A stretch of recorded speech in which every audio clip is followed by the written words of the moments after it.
So we're at the beginning of Sefer Shoftim. This is like a new beginning for all of us, and there's a lot to learn. There's a lot to appreciate. I want to start off by thanking Debbie and Don Simrat, who are sponsoring our learning today for the 43rd Yortzeit of Freda Reisa Bas Chaim. This is Frances Newhouse, Debbie's mother, Alei Shalom.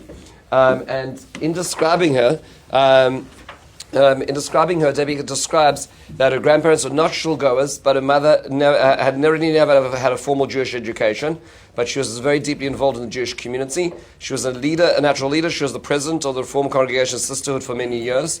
She designated the cover of the Aron, when they built a new sanctuary, and she was involved in supervising many of the other women in the congregation. She also describes about how she was like one of those wise-hearted women, as described in Parshas Vayakel, and how involved she was in so many of the other aspects of communal life as well. Interestingly enough, she described that when she wasn't pleased with the quality of the work, she wanted to switch to another company and discover the mafia controlled the industry and they couldn't change. She described that also the day before her mother's Yortzeit was her daughter's Penny Noah Shachar Bas Yoshua Binyamin's Yortzeit, which is 2 years since their granddaughter's passing. And it's obviously a connected moment in time. Ezra Hashem, the Neshamos should have an aliyah. Thank you, Debbie. Thank you for sharing. I'm just going to put on mute if nobody's not already on mute. Okay. Here we go. Okay. It looks like we're set. Okay. Here we go. So let's start. So what is Sefer Shoftim? So we know a Parshas Shoftim, but what about the Sefer Shoftim? So this is the travesty. As most people know one parsha in the Torah, but they don't know an entire book. So I perhaps the mashal I'd like to give for this is like after you've built the building, maintaining that building. That's really what it is. After you started the circle at the wedding with you get all the people to dance with, and now keeping that circle going. That's what Sefer Shoftim is. Sefer Shoftim is it's been grand, ribbon cutting ceremonies, everything was beautiful, and now, what does it look like to maintain it? Not so simple. That's where we are. Let's just do a quick breakdown of the book so we just have a sense of what's going on. So already it's broken up into 3 sections. It's very easy to see the structure of the book, so it's very helpful. The first 2 chapters are an introduction. So it's going to tell us the continuation of Sefer Yoshua, what's going to happen, and it gives us a blueprint of what the rest of the book is going to look like. Then, from chapters 3 onwards, so let's just see, I should put it in the sources if you're interested, on page 3, from chapters 3 onwards to chapters 16, there is what's called the cycle. We're going to see shofet after shofet after shofet, judge after judge after judge, and it's going to be a very simple cycle. Israel sins, they get oppressed, they're saved, and then they have quiet, and then they sin, and it's the same cycle. Going to be different players, different areas, but that's going to be the general cycle, and it's very vivid in lots of detail, and a lot of drama, a lot of pathos as we go through this each stage. And then finally at the end, the last chapters from chapter Yud Zayin 17 to 21 is where it gets really, really depressing. And that's where we hear 2 major episodes, which are called Pesel Micha and the continuation Pelegesh Begiva, and the continuation of that 2 very, very disturbing stories, which are undated, which means they could actually be at the beginning of the Sefer as well. We'll see about the dating of those events. That's going to be our general's book. So if we're looking at this right now, it's 21 chapters. So right now, if we fast forward 21 weeks, barring a Pesach and a Shavuos and all other things that might happen in the middle, then we get ready to book your tickets to join us next time in Israel. We're going to try to avoid wars next time, okay? But the truth is that please join us, because it was unbelievable last week when we did Sefer Yoshua in practice. There's no comparison. I learned so much. And it was just amazing to see. Well, maybe I'll share one snippet here today, but it was unreal. Last week, this time, we were touching the Mizbeach of Yoshua ben Nun, the oldest Jewish structure in the world. Meaning, this is long before Jerusalem. And so, it's crazy. So we Be'ezra Hashem will see this, and Sefer Shoftim is a completely different geography to Yoshua. The events that we're going to see unfolding right now are completely different areas, and the episodes are incredible. but it takes us to different places. So there's so much to learn. So please join me all the way through, because it really is worth it as well. So let's understand the first step. Transitions. It's so difficult to have a transition. The one thing you'll notice is that this book is not named after anybody. Yeah, that's the interesting point, which means there's no central leader. We don't have a centralized leader, which is part of the problem. We have decentralization. We have state governments. We don't have federal governments anymore, and that's one of the biggest issues, as we'll see. So let's yes. But then that's the whole question of all this is like, why didn't God or Yehoshua assign a leader? It is such a good question. Meaning, yeah. Meaning, I'm saying that this wouldn't have happened if they would have done it. Meaning it's not 100%. Why didn't you? I guess you're the one who hopefully. I think we'll have to develop an answer as we go through. But the truth is that just in general, continuity is a very difficult thing, right? So as an example, look at any good yeshiva, right? and then the Rosh Yeshiva, leaves the scene. Unfortunately, the continuation plans are very, very infrequent. You'll see, as an example, Gush Etzion, Alon Shvut, was unique in the sense that they appointed Rosh Yeshiva during the lives of the current Rosh Yeshiva to continue, so you don't have what happens when it's on the Chil Hashem in Ponovich, as an example, right? Where just factions fighting internally. But that's a microcosm of as an example, of the country as well. It's very hard to set up continuity plans. Moshe Rabbeinu did it, but Al Pi Hashem. So Hashem told him to find the leader. In his lifetime, initiate that leader. But even in the Mishnah, the first Mishnah in Pirkei Avos, what do we have? It tells us about this.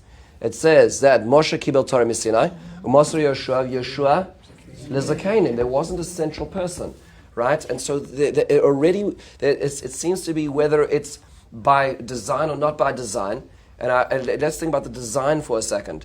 Design means to say is that maybe there's a value in tribal governments, meaning maybe there is a value in not having one large government, but having a small groups of governments, because it's not possible for everybody to be governed under one leader. Maybe that's part of the Yisro plan of the subdividing, but we don't have that apex, which is where it seems to fall apart. We will have to ask this question. This is the book of Shoftim begs Lynn's question, which is, why was there no plan set up, and why did it become so fragmented as well? We will see people like Devorah talking about this. Devorah is going to speak to this directly in her song. When we get to Devorah's song in the 5th chapter, she's going to speak to this issue, right? She's going to actually talk directly to this. Most people skip the song of Devorah. It's the Haftarah of B'Shalach, so people it's very long. But we'll see there's a lot of political arguments that she makes in her song.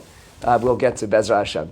Let's start off with how did the book of Yeshua close? If you look at the middle of page 3, we told Vayavod Yisrael es Hashem Kol Yemei Yoshua and source 1, Kol Yemei Azakeinim Asher Yichol Yomim Achar Yoshua Vasher Yadu es Hashem Kol Ma'aseh Hashem Asher Asal Yisrael. Every served God the times of Yoshua, and even those who lived after him. So it sounds like a beautiful picture. That's how we left off Yoshua. Phenomenal, amazing, wonderful. When you get to the 2nd chapter of Shoftim, not so fun. When in source 3, V'gam kol hadara hu ne'esu elav asaf, so that generation passed away. V'yakom dor acher acharei asher lo yadu es Hashem v'gam es ha'maaseh asher asal Yisrael. They forgot. They forgot the miracles.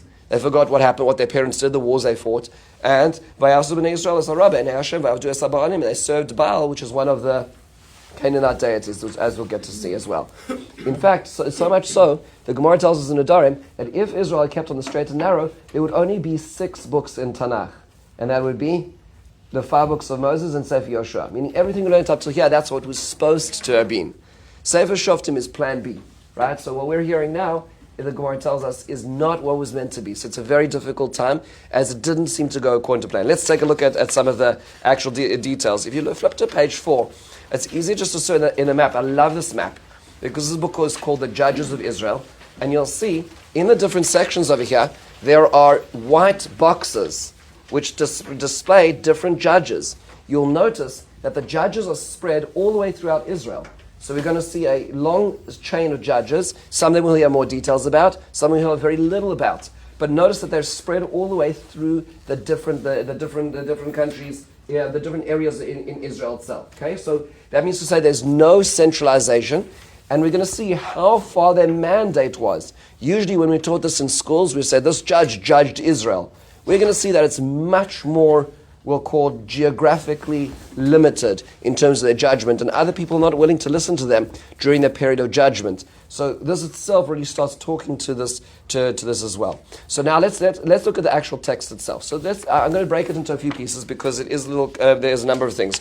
The first section of text from Psukim Aleph to Pasuk Zayin describes after Yeshua passes away. Listen to the first pasuk of Shoftim. Vayach arei mos Yeshua on page 1. Vayishalu b'nei Israel v'Hashem lemor mi ya'alenu es ha'kanani el ha'kanani b'atchila li'alachem bai. Who among us of the tribe should fight first?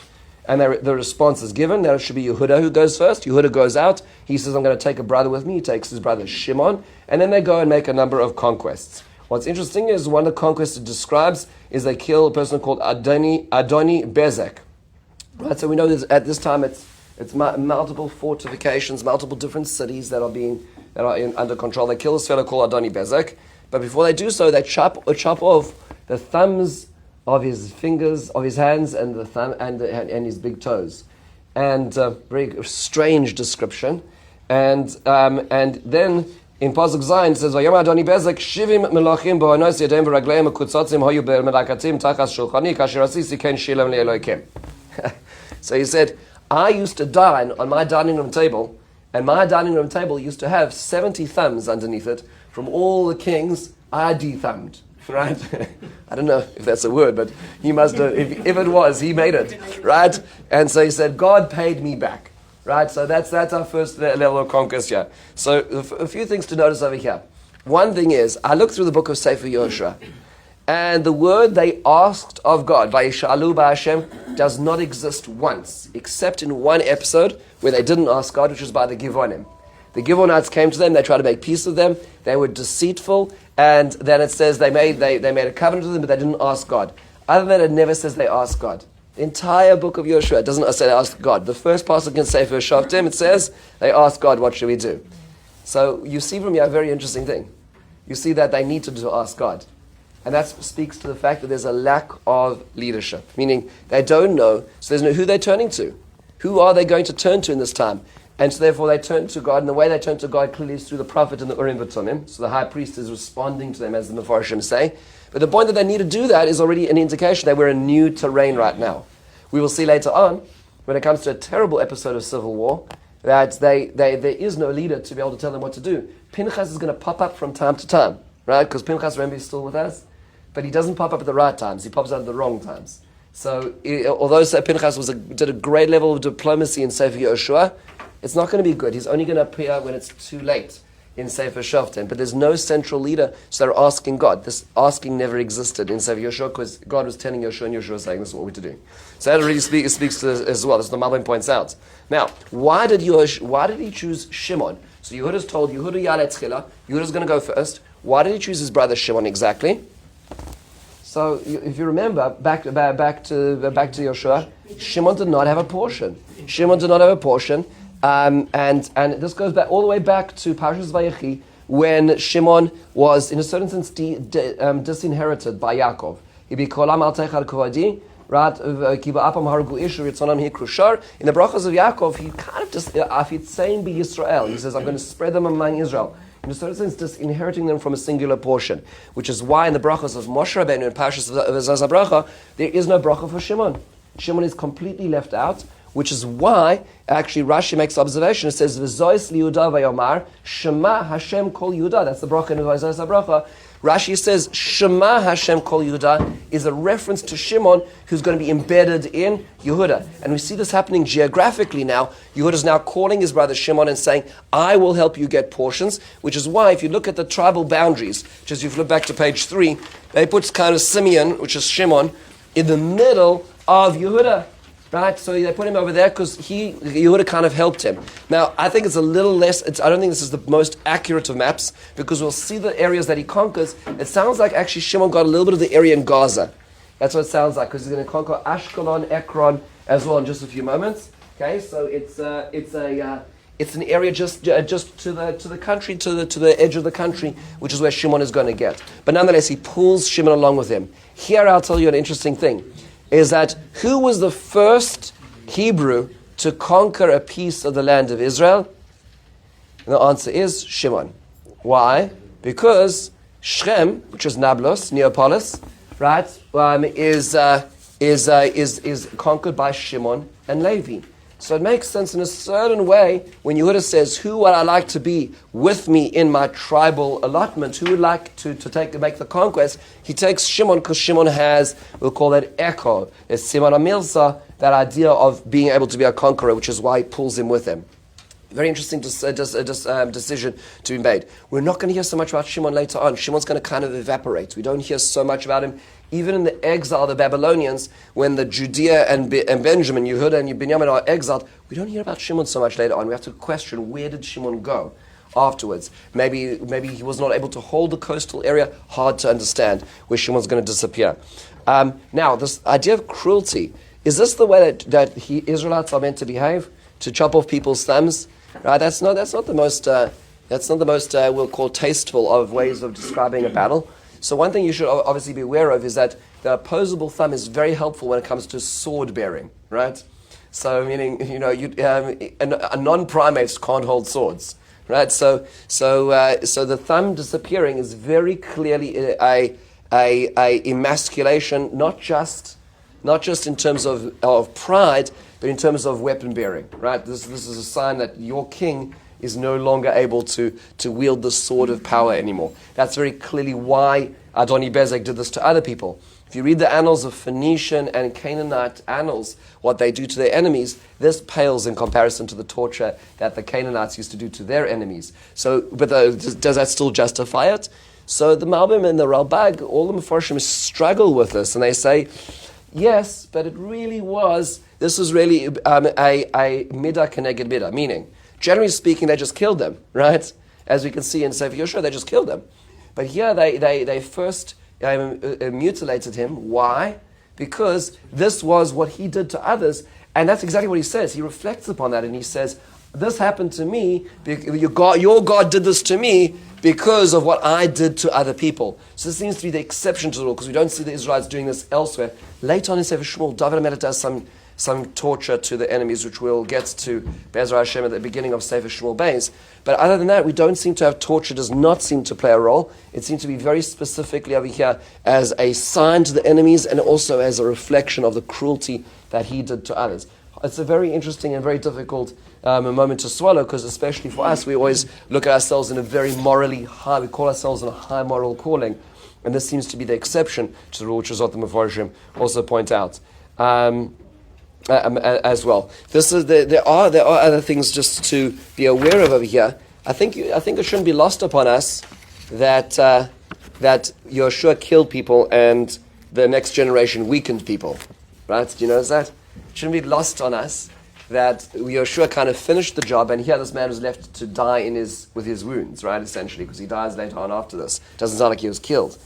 Which means that in a certain sense, part of the imagery of maybe why this episode is included in the Shoftim is to show us this is what's happening now. And that's exactly what the end of the parak is. Weakening, not killing, which is a bit of a problem as well. Then we have a next episode. So the next little section of our psukim take us from Pasuk Ches to Pasuk Tesvav, and it's a description of the descriptions of conquests of Yehuda. They conquer the area of Hebron. They conquer the area of the Negev. They conquer an area called Devir. And we hear about this episode with Kalev, which actually happens in Sefer Yoshua. Very enigmatic episode where he says whoever can conquer this area called Devir, which he calls Kiryas Sefer, not where Kiryas Sefer is today. Right? That's a new name. But where this area called Devir, which is called Kiryat Sefer in the area of Yehuda, whoever conquers it can marry my daughter Achsa. Osniel ben Kenaz does. Osniel is going to be the next of the Shoftim. We're going to see it in a moment. But Osniel, of course, Kenaz is Kalev's brother, right? So this is his nephew, which means the cousins are marrying each other. Okay, right? So Kalev is called like Kenizi, right? So it's the same family. And so ultimately they're marrying into, Osniel makes this marriage. And then we have this interesting episode where Achsa, seems to be a strong lady, turns to her newly engaged husband and says, listen, we got not such good enough territory. Maybe you can request from my father a little bit more in the dowry, right? The gulos tachtis, upper and lower springs, and that's what he does. He goes and he requests from Kalev this.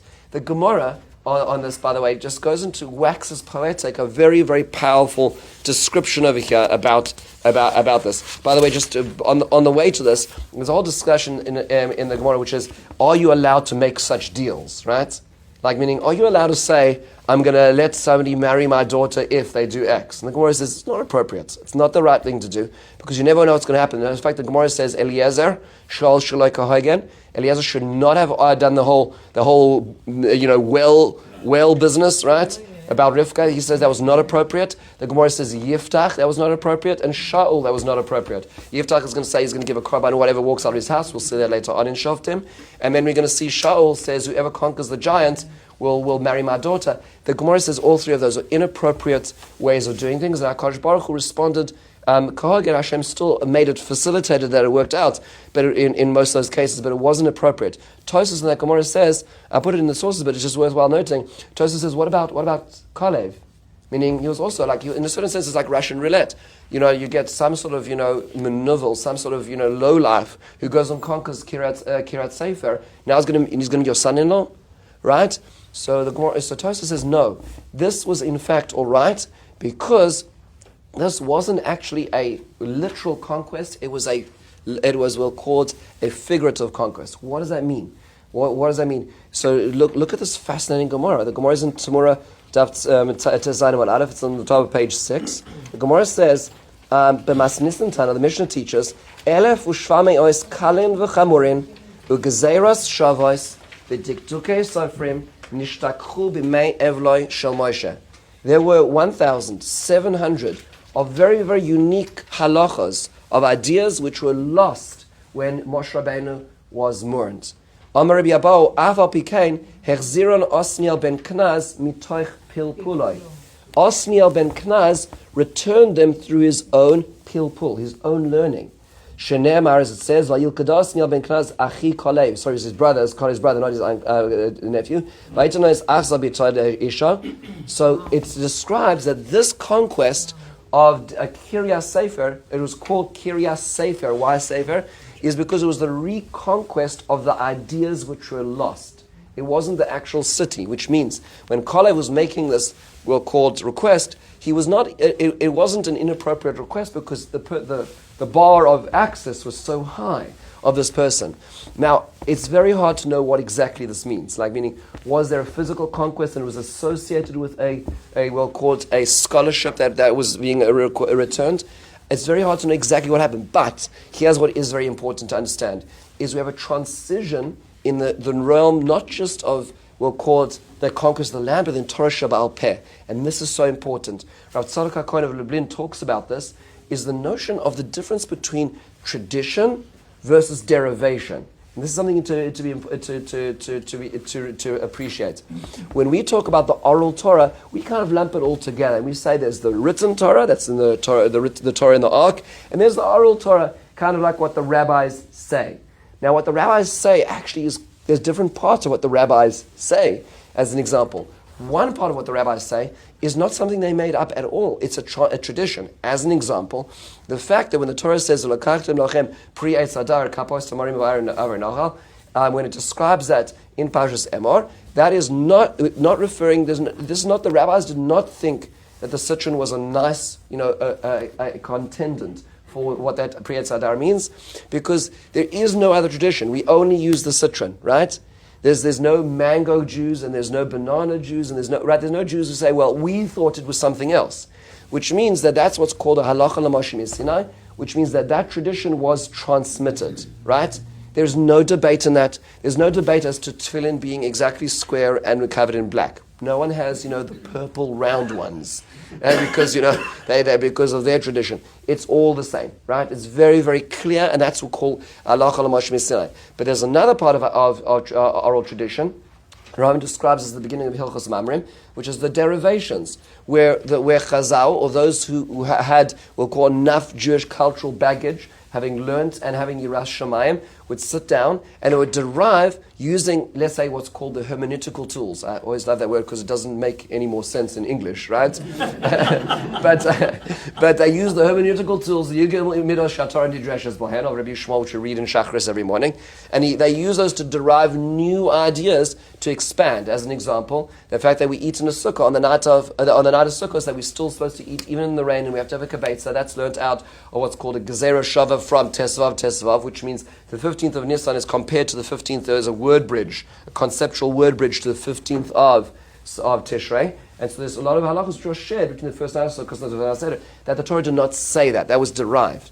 We're seeing a fascinating thing over here, which is we're moving from the realm of tradition to derivation. Meaning the tradition was lost, and in a certain sense, Osniel ben Kenaz derived it through his own sweat and his own intellectual prowess to arrive at those conclusions. That's a transition in scholarship, just in terms of what's happened now. This is a very significant change in terms of our own tradition.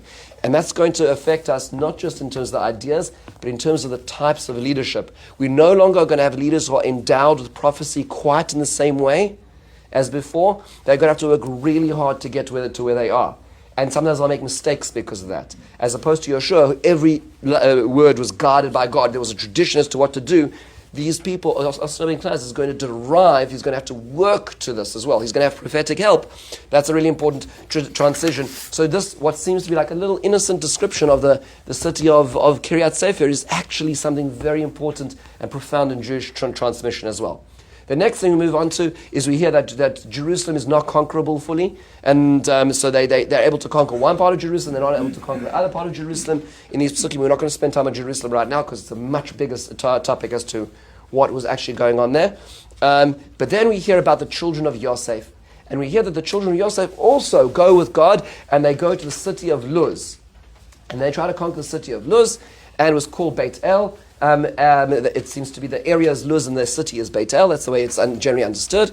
And they can't find the access to the city. So what do? They find this fellow who leaves the city, and they take him and they say, we'll protect you and your family if you tell us the word Mavoh Ha'ir, the access to the city. He tells it to them, and they conquer the city. And this man goes back to the Hittite territory and builds another city called Luz. That's what the Psukim say. The Hittite territory, generally speaking, where do the Hittim live? What was their main base? Today it's in a place called Turkey. Okay, the Hittim were one of the 7 nations, but their primary base was in Turkey. So this man goes back to that area called in Chetz and builds a city to replicate the one that was lost as well. We should hear overtures of Rachav. Right, we should hear overtures of somebody who gives access to the city, whose family is protected and goes and is left outwards as a refugee.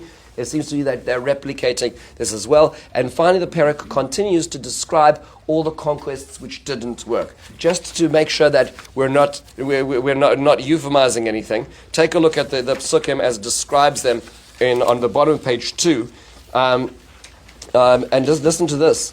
V'loi harish b'nei Menashe et Beishan v'es b'nosav v'es Tanach v'es b'nosav v'es Yoshvei Dor v'es b'nosav v'es Yoshev Yivlom v'es b'nosav v'es Yoshev Migidoi v'es b'nosav. So Menashe did not succeed in getting all these cities. V'yol HaKanani lo sheres ba'aretz azois. The Canaanites tried to settle there. V'yike chazak Yisrael, but Israel was strong. V'yosem es HaKanani lamas v'aresh la'areshu. They made them as tax-bearing were called servants, but they did not actually kick them out.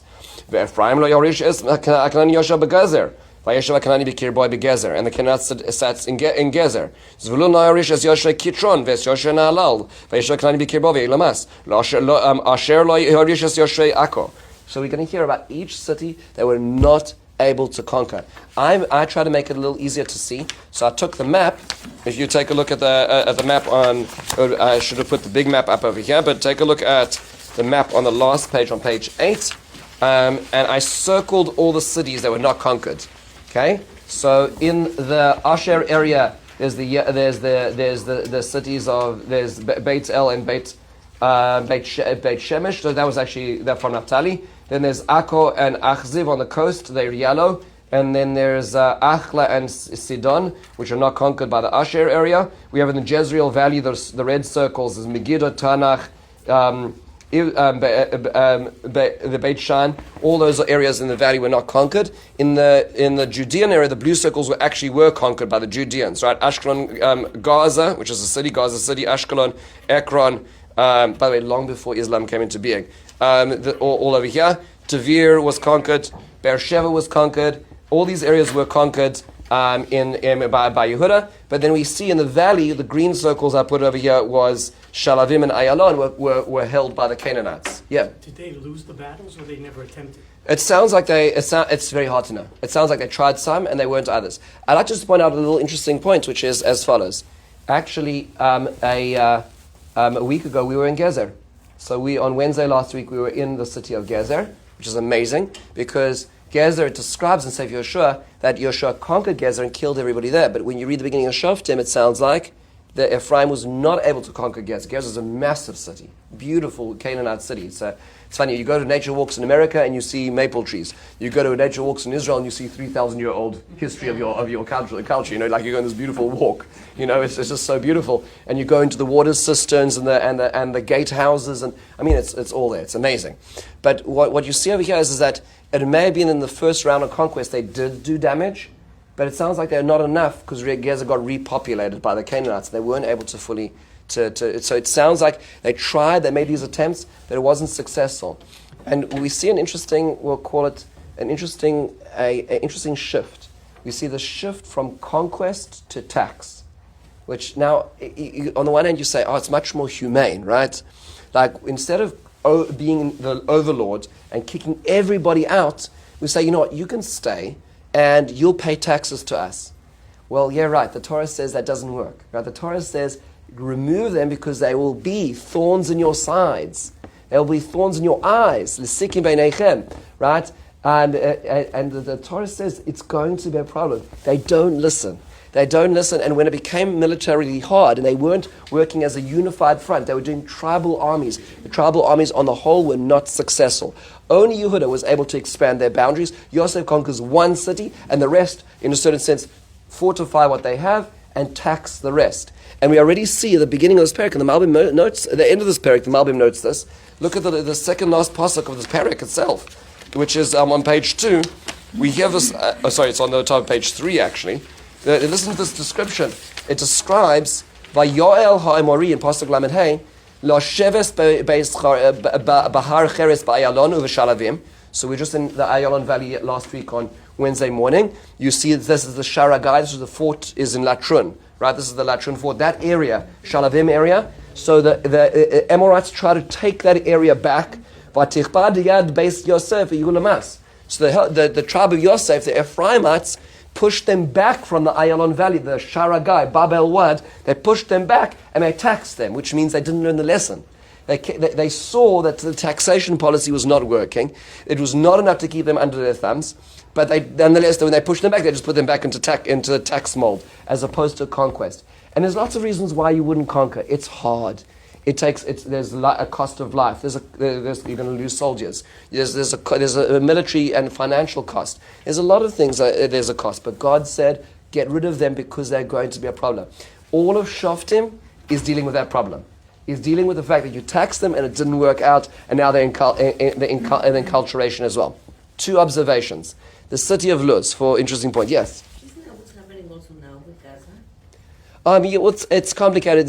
Not for now. This is a culture issue more than it is. But you're right. Unfortunately, we have a history of being merachem al achzarim, and it ends up to come back to us. And we'll deal with that Be'ezrat Hashem when it comes to, let's say, Shaul and Agag. There's a lot of history there about that topic. But in general, this one actually was much more pervasive. This was about culture, right? This was about who you're going to become. And I'm going to just get an example in just a second. But just Luz for a moment, that conquest of Beit El. Why Beit El? Beit El was a very holy city. They conquered the neighboring city called Ha'ai in Sefer Yehoshua. But Beit El was not conquered and they didn't have access to it. The Gemara talks about incredible things, about Luz being a place where death didn't control, and people would live in that city for prolonged life, and when they grew tired of life, they'd walk out the city to pass away. And it talks about this, a lot of mystical aspects of this. Is the place where Yaakov Avinu slept, and there was the staircase to heaven, right? Just all these things that happened around Beit El. But Beit El also has a darker history as well, and that is later on, Beit El is going to be a place where Yerovam is going to set up a shrine, where he's going to make a golden calf, which is going to be his own shrine to stop the nation of Israel going for the pilgrimage to Aliyah Regel down south to Jerusalem. It's not so far from Jerusalem. So it's the southern reaches of the northern kingdom of Israel, and it became a shrine, and it became the place of this Pesel. What's interesting as well is we'll see that as we get to the end, we've got a situation called Pesel Micha, where there's a fellow in the Harei Ephraim, very close, not within 3 miles of Shiloh, which is where Mishkan is, sets up his own shrine, and he's doing his own business there, and he's taking customers away from Shiloh to serve in his shrine. Whether he's serving God or not is a matter of debate, or whether he started serving God and stopped serving God in the middle. But the point is that the conquest of Beit El is going to become complicated in terms of religious autonomy, right? Yoshua left the scene saying, everybody come to Shiloh, and this is where the Shalosh Regalim are going to be. And we're going to see, so for Shoftim, it's not going to be the case.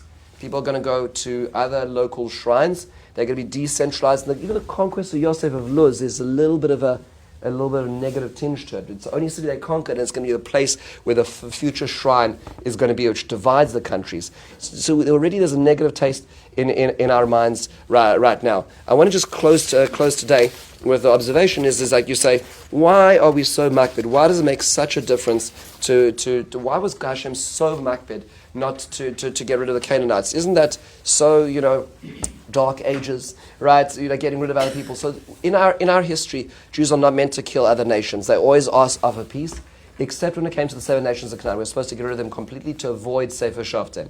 Let me give you an example. Just take a look at the last page over here. I put in a picture from last week that I took myself on the last page, which is in Lachish. So the Chevra who is in Israel, we were together in Lachish last week. Lachish is one of the Canaanite cities which is described in Yeshua Perek Yud, which is destroyed. It's a very rich history. And there's a beautiful or very disturbing thing at the same time. I read about it and I was so excited. As soon as I got there, I ran to see it, and it was right there. And it's the pictures that I put into the last page. Let me explain what it is. Is in the gatehouse. So Lachish was it was the second largest city in Judea. So it was second to Jerusalem. It was the second most powerful city in the Judean state, the southern state of Israel. And in fact, the most of the history you'll read about it is the Assyrian conquest. There's a mural in Nineveh of the destruction of Lachish by the Assyrians. It's really fascinating. And there's a beautiful video there. They do 3-dimensional video in Lachish. Amazing. But that's not us. We're earlier than that. And the reason is like this. The gatehouse is a very important place in Tanakh, right? Tanakh is always the Shar Ha'ir, right? So if you look at the picture on the last page, you can see the Shar Ha'ir, right, which is sort of where everybody would come through. And that's where the judges would sit. And one of the things that was also interesting is it's also a place where people would pay homage to God, right? They'd come from a journey, and there was no guarantees you'd come back from a journey, right?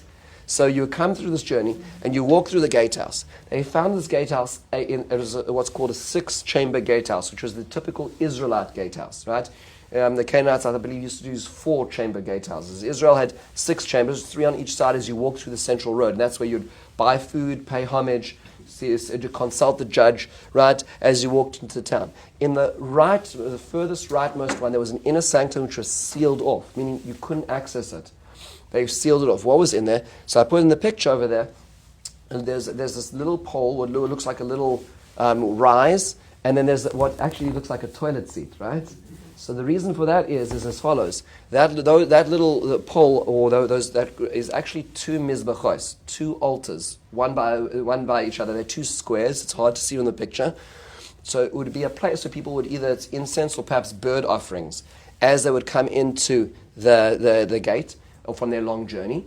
And what's interesting is that the kranos, though that it used to have horns, because every mizbach has horns, there were 8 horns because there was 2 mizbachos next to each other. They were chopped off. They were broken off. They date this back to the times of Chizkiyahu Melech, when it says that Chizkiyahu Melech got rid of all Avodah Zarah. So it sounds like what they did was they broke off the horns of these altars, and they placed a toilet there. The toilet was not used. It was there symbolically to defile the Avodah Zarah. And they sealed the room. Right? So they found this room was sealed. What's fascinating to me is the side-by-side mizbech, 2 mizbachos. The assumption that is made by the archaeologists who discovered this is as follows. Is one of them was to Hashem, to Kael, and one of them was to Eshtar, which is the goddess of fertility of the Canaanites, right? Which speaks to exactly the problem we're going to be encountering as we see to Shoftim. You can put them under tax, but their culture is going to remain. And if you're a farmer, an Israelite farmer living in the land of Israel, and you so desperately need the rain to come to feed your crops, you're going to absolutely serve Hashem. You're going to serve HaKadosh Baruch Hu. But you'll say, listen, my daughter has been hanging out with his son, and they say they got another God, right? Would it really hurt if I just also, if I also just pay off, right, the other God as well, right? And now, from a polytheistic perspective, they're like, yeah, whatever you want. But from our perspective, that's considered completely inappropriate. Monotheism demands absolute commitment without playing games with other deities. But the side of Mizbech in this gatehouse is a symbol of the fact that Israel is going to become enculturated in the neighboring cultures. They're going to start serving this dualistic culture. In fact, that's what the Pasuk says. Loi sita lecha Asherah, don't plant for yourself an Eshtar, which is the service of the goddess of fertility of the Canaanites. Where? Eitzel Mizbach Hashem Elokecha, next to the Mizbach of Hashem, right? Which means we're so worried not that you're going to forget God, but you're going to add on to God. You're going to say, I'll serve God and that's the real problem. Is the enculturation is going to be so easy. It takes just one generation, as Sefer Shoftim tells us. Why? Because they're there. Because you said it's fine just to pay taxes. That's not how it works. You do commerce with them. You go to socials with them. You're going to start speaking to them. You're going to start marrying into them. And you're going to start acting like them. And we see evidence of exactly this. This is an example of the evidence of that type of culture which is going to permeate into their lives. So Be'ezrat Hashem, in the coming chapters, we're going to see that balance will cause almost like the tide, the ebb and flow of that tide of getting involved in Canaanite culture, pull back from Canaanite culture, flowing back into Canaanite culture, pull back. And that's going to be the entire flow of Shoftim through many different cultures, not just Canaanite cultures, Be'ezrat Hashem, in the coming days. Thank you everybody for coming.